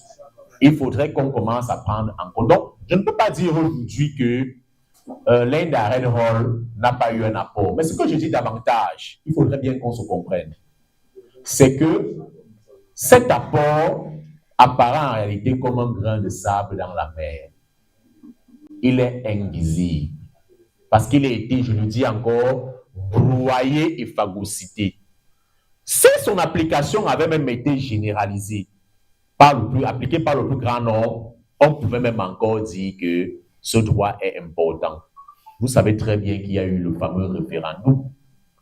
Et ce référendum était une façon pour les Britanniques de marquer de leur mécontentement. Ils n'ont jamais été totalement contents. Ça nous a valu 3 jours de deuil national. c'est-à-dire les premiers qui avaient dit que nous on rentre au Nigeria. Pourquoi ils sont rentrés au Nigeria? Parce qu'ils se sentaient beaucoup plus proches du Nigeria que du Cameroun. Donc ceux qui sont restés, ça pose quand même problème. Et même s'il faudrait aujourd'hui qu'on arrive à un droit imbibé de nos coutumes, y aurait-il une différence fondamentale entre la coutume bamileke des Grassfield ouest francophone et la coutume bamileke de la partie anglophone? Je ne pense pas. Y aura-t-il une différence de coutume entre nos amis Sawa de Limbe et nos amis Sawa de Douala si on doit appliquer ce droit coutumier? On comprend donc véritablement que l'édifice pourrait se fissurer. Ce n'est donc un problème de langue. Donc du coup, même s'il faut revenir vers ça, il n'y aurait véritablement plus au jour d'aujourd'hui une empreinte indélébile qui serait de nature à nous dire « Waouh, ce droit anglais, encore que en Grande-Bretagne, on n'a pas la culture du droit écrit. Le droit britannique, c'est un droit beaucoup plus jurisprudentiel, beaucoup plus coutumier. Et je crois que vous devez très bien le savoir. Quand vous observez notamment la jurisprudence britannique et ce fameux principe du Biden precedent, ce fameux principe aussi de la star decisis, vous convenez avec moi que c'est le juge qui construit beaucoup plus l'élection. Et de quel juge est-ce qu'il s'agit? Vous savez que dans ce principe du Biden precedent du star decisis, il faudrait notamment que la juridiction suprême puisse s'appliquer. Alors il y a un danger. Si le droit n'est pas écrit, il y a donc de fortes chances que le droit devienne donc jurisprudentiel au sens où une décision de justice rendue en Grande-Bretagne puisse s'appliquer au Cameroun.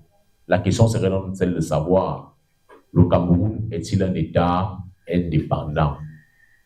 Ou du moins, l'indépendance, jamais on va dire la souveraineté aussi, qui avec l'indépendance n'est pas totalement écartée, mérite-t-elle de garder tout son pesant juridique? On peut revenir dessus, on peut en débattre. Et si on prend même la coutume, ce qu'on appelle coutume, oui, la coutume a des caractères au sens du droit anglais.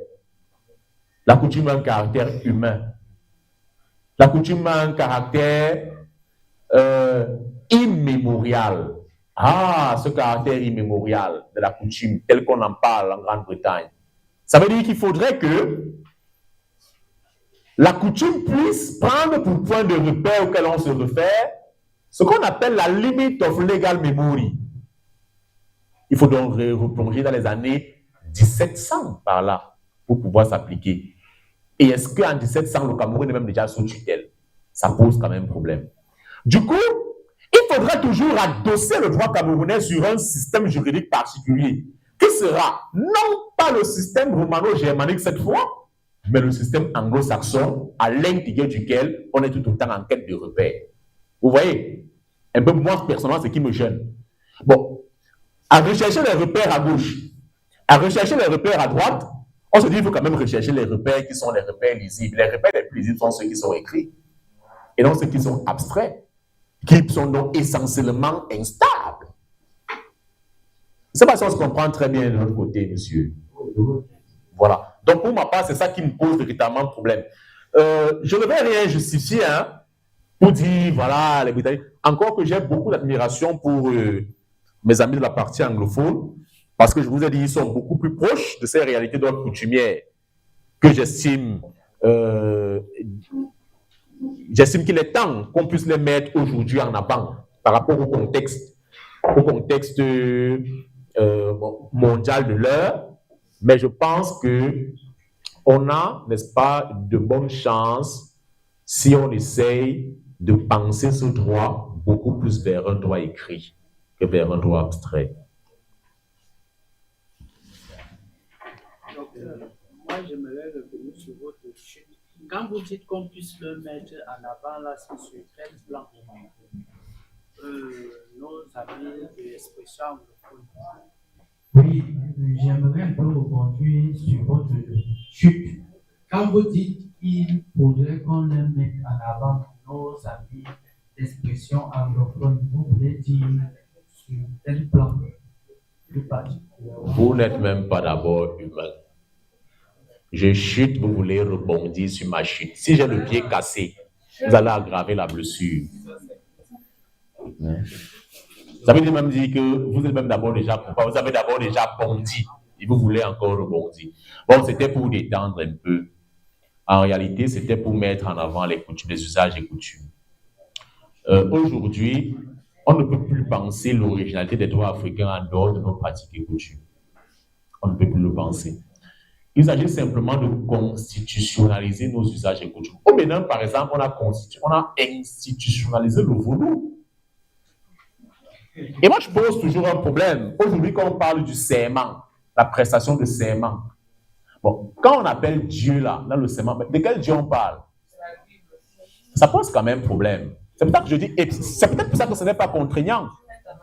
C'est peut-être pour ça que ce n'est pas contraignant, parce que si on commence à jurer sur nos talismans, croyez-moi, quelque chose va se passer. Hein? Vous voyez, en quelque sorte, donc, je suis de ceux qui le pensent. Et vous savez que le parjure, qui est l'infraction qui découle de la mauvaise application du serment, va véritablement être efficace. Vous allez faire prêter serment à un animiste sur la Bible, il n'y croit même pas lui-même. Il n'y croit même pas, un bouddhiste. Il n'y croit déjà pas, il n'est pas convaincu. Je suis donc tenté de parler comme le professeur Joseph Ouna, qui disait « Notre Père qui est aux cieux, restez-y ». Il reprenait comme ça Prévert. Oui, notre Père qui est aux cieux, restez-y. Donc ça pose problème. Donc il faudrait aujourd'hui, pour bâtir un État véritable, que l'on puisse revenir sur nos usages et coutumes. Si le mandat... Monsieur, quelque part, ça se fait. Par exemple, au tribunal, on demande souvent aux gens à quoi est-ce qu'ils croient, si c'est un musulman ou pas au courant. Et s'il manque?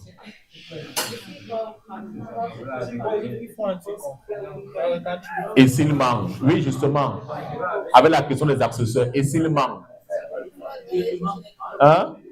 Ça va le frapper? Rien ne le frappe.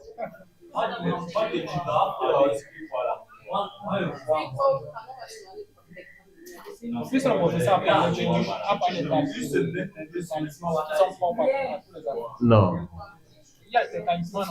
Je suis de ceux qui pensent que on peut repenser cela. J'ai un projet d'article sur, n'est-ce pas, les fondements du régime politique africain. En fait, je l'ai suspendu parce que j'estime qu'un article ou une telle thématique sur un article est assez bref. Je me chamaille avec moi-même. Est-ce que je ne dois pas plutôt ressortir les fondements du régime politique africain en un ouvrage plutôt que sur un article qui tiendra sur une trentaine de pages? Est-ce que je ne dois plutôt pas être trop disant sur une centaine ou 200 ou 300 de pages? Les fondements du régime politique africain, c'est un sujet pertinent. Et je vous assure que c'est en cela qu'on va comprendre le Cameroun. Pourquoi il y a les coups d'État en Afrique? Personne n'arrive à expliquer cela. Mais en réalité, le pouvoir s'arrache. C'est africain. C'est culturel. À quel moment le pouvoir s'arrache? Le pouvoir s'arrache lorsque le chef est faible. Ça nous interpelle à quoi? À des chefs forts. Je ne suis en train de vouloir rien nier, mais quand on observe dans le fond, pourquoi est-ce que la plupart des présidents veulent lever le verrou de la limitation des mandats présidentiels? Parce qu'au pouvoir, on meurt au pouvoir. En Afrique, on meurt au pouvoir, c'est la chefferie. Donc, en réalité, moi, je pense qu'il faut qu'on comprenne cela et qu'on théorise cela, qu'on encadre cela. C'est ça le droit. Le droit naît des phénomènes spontanés que l'on encadre. Oui. Parce que les hommes commencent à faire bisous aux filles. On dit que l'histoire, c'est dorénavant pour faire bisous à une fille, voilà les règles. Celui qui va faire bisous à une fille à un moment donné, Pourquoi? Parce que quand tu vas faire bisous à une fille, ton voisin va dire, tu as fait bisous, fais-moi aussi bisous. Tu racontes un peu. Vous voyez donc, pour éviter le désordre, quand ça va commencer, on dit, c'est où le droit intervient pour encadrer C'est pour ça qu'on dit que le droit est un outil de régulation sociale. Il encadre les phénomènes sociaux. Oui, c'est à ce niveau qu'il faut intervenir. Donc, je suis de ceux qui pensent qu'il faut revenir à nos usages et coutumes. Et je ne suis d'ailleurs pas le seul. Le professeur Abane Ngolo a un très bon ouvrage sur les valeurs africaines. Dans ces valeurs africaines, il met en avant beaucoup d'éléments, même en application de nos droits fondamentaux. Il met en avant beaucoup d'éléments qu'il faudrait éventuellement que l'on puisse faire revivre. Parce que l'expérience a montré que la démocratie à l'africaine, et même Chirac l'avait longtemps constaté, la démocratie est un luxe pour l'Afrique. C'est un luxe. Chirac avait compris qu'on n'était pas prêt pour ces choses-là. On est même plus on n'est même pas prêt. Si ce n'était pas la conditionnalité, on n'est même pas prêt. C'est-à-dire que le seuil de démocratie qu'on a aujourd'hui, c'est une démocratie qui est là parce qu'on nous a dit, voilà, en réalité, si vous voulez notre argent, c'est le FMI qui s'adresse à nous, hein. Faites la démocratie. Mais est-ce qu'on est vraiment prêt? On veut l'argent. On accepte de bouche. C'est comme une fille qui est amoureuse de son gars, qui a les abdos. Elle a déjà fugué 2 jours. Et le gars se trouve-t-il, en plus d'avoir les abdos, le gars est édenté. Alors le père pique une crise. Tatiana, qu'est-ce que tu fais chez le gars édenté qui a les abdos? Tu fais 2 jours, Tatiana. Un gars édenté. Je préfère ne pas savoir à quelle destination il peut être utilisé. Et le gars a les abdos. Donc vous imaginez très bien que quand on va donner à Tatiana une belle fessée, elle va dire oui, papa, j'ai compris, je ne vais plus partir chez le gars édenté avec les abdos. Mais 4 jours plus tard, le gars est édenté. 4 jours plus tard, Tatiana est à la véranda, le gars édenté se tient loin, il fait un sourire édenté à Tatiana. Elle observe très bien que aucune dent n'a poussé entre-temps et que les gencives du gars peuvent abattre le même travail qu'il y a 4 jours. Tatiana va donc dire, vraiment papa, je pense que je peux rentrer. Et... Vous voyez, en réalité, c'est de ça qu'il s'agit. Donc, on a... Je peux changer de prénom. Hein?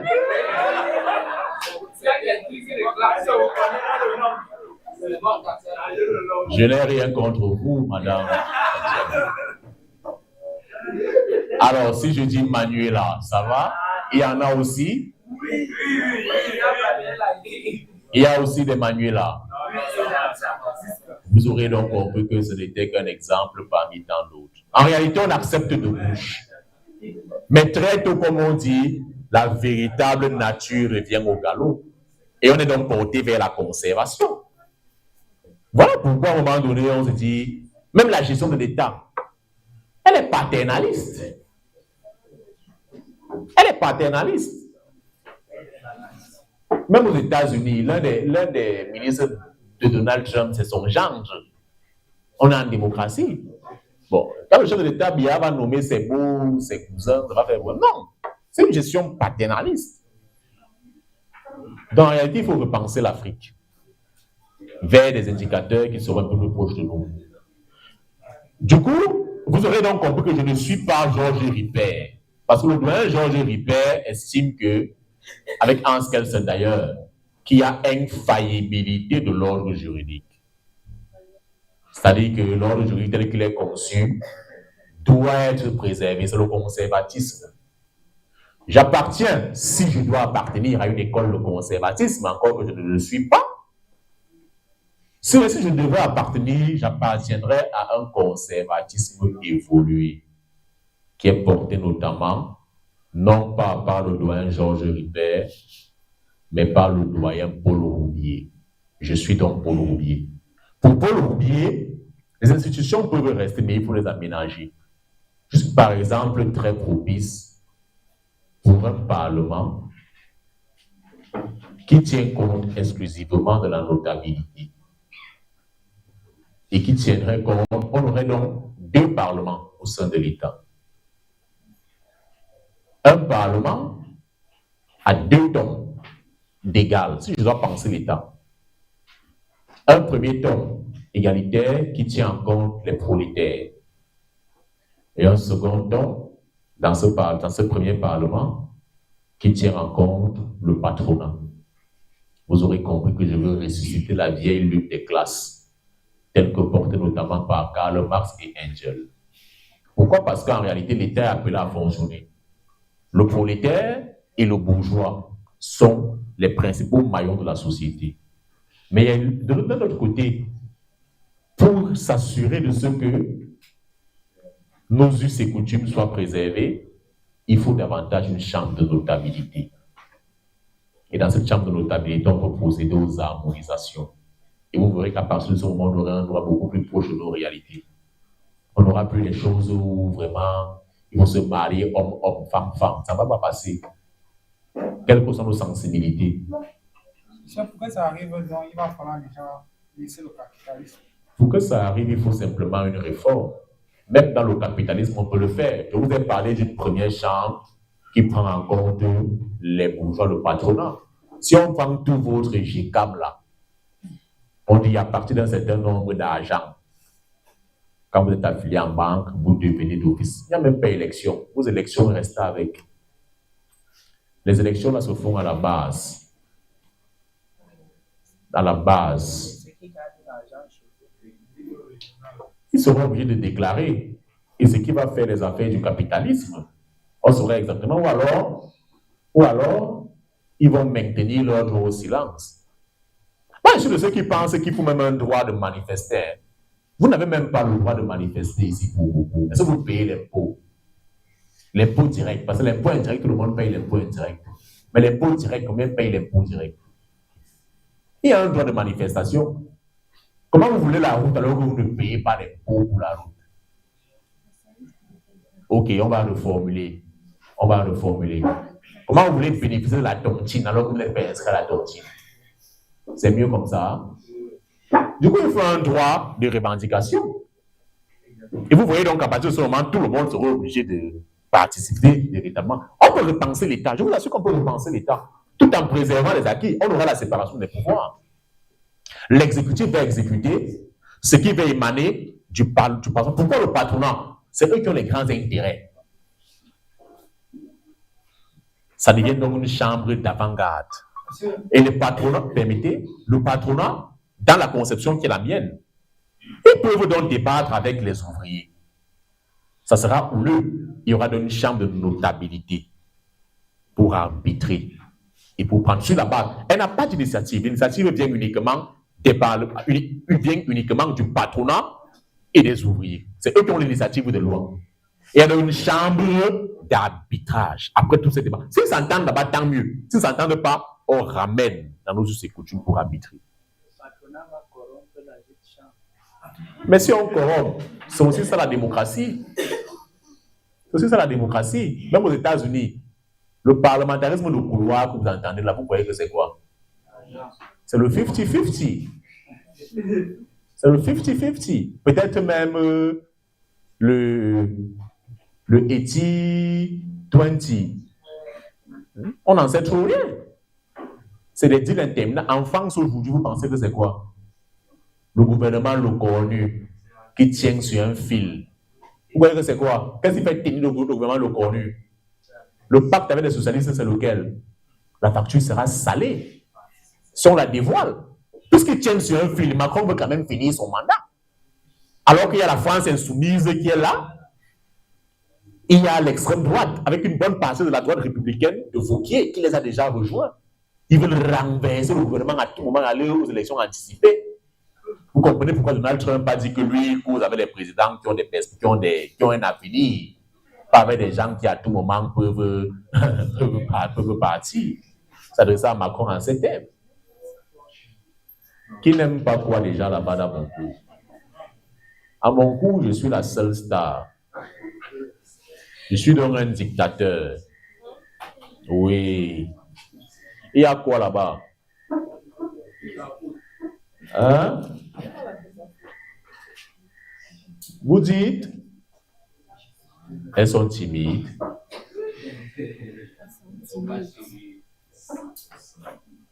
Si c'est une fille et un garçon, on peut aussi les donner un temps pour qu'ils puissent entendre dehors. C'était à quel niveau déjà, monsieur le délégué?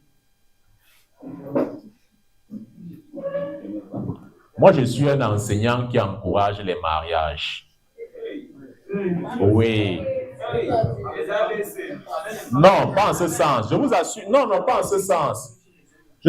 Pas en ce sens, mais je pense que quand le jeune garçon ne trouve pas sa moitié en salle, à un moment donné, quand il a déjà l'argent, les femmes qui viennent avec beaucoup d'intérêt. Quand la jeune fille a toujours fait l'école, à un moment donné, quand l'instituteur vient, elle dit, qui, pardon, je m'ai bien regardé. En ce moment-là, le jeune garçon, lui, veut l'étudiante de deuxième, troisième. Elle est encore fraîche. Il ne veut pas s'encombrer de la charogne. Donc, du coup, il est question de les lier dès maintenant. Comme ils grandissent ensemble.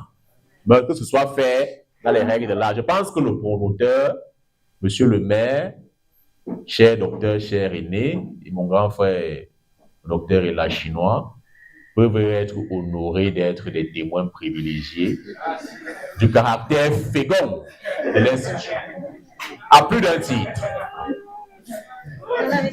Vous savez que le promoteur, c'est monsieur le maire. Et vous savez ce que font messieurs les maires généralement les samedis. Donc, à tout moment, je pense que il peut être un très bon conseiller. Donc, au lieu de bagarrer dans nos salles, c'est mieux de demander une audience auprès de monsieur le maire. Monsieur le maire, accompagnez-nous dans cette procédure. Et je crois qu'il sera interpellé. Il aura 2 de ses étudiants et il va aimer ça. Pardon, il est libéral, monsieur le maire, mon grand frère, il est libéral. D'accord, on peut donc poursuivre.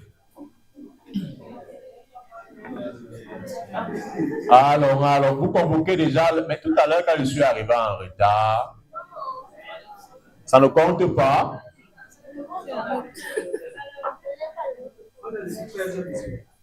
Donc, qu'est-ce qu'on fait? On garde le chapitre 1er pour demain, parce qu'il est là déjà. C'est vrai qu'il n'est pas fini, mais il est là. Et on considère donc qu'on a introduit le cours. Un cours que je disais, vous dites J'ai le sentiment que vous n'aimez pas écrire. Vous aimez écrire? Ah bon? C'est mieux écrit? Parce que moi je pensais qu'il fallait concevoir ça. Ah, le cours. Oui, généralement le support, je le donne à la fin.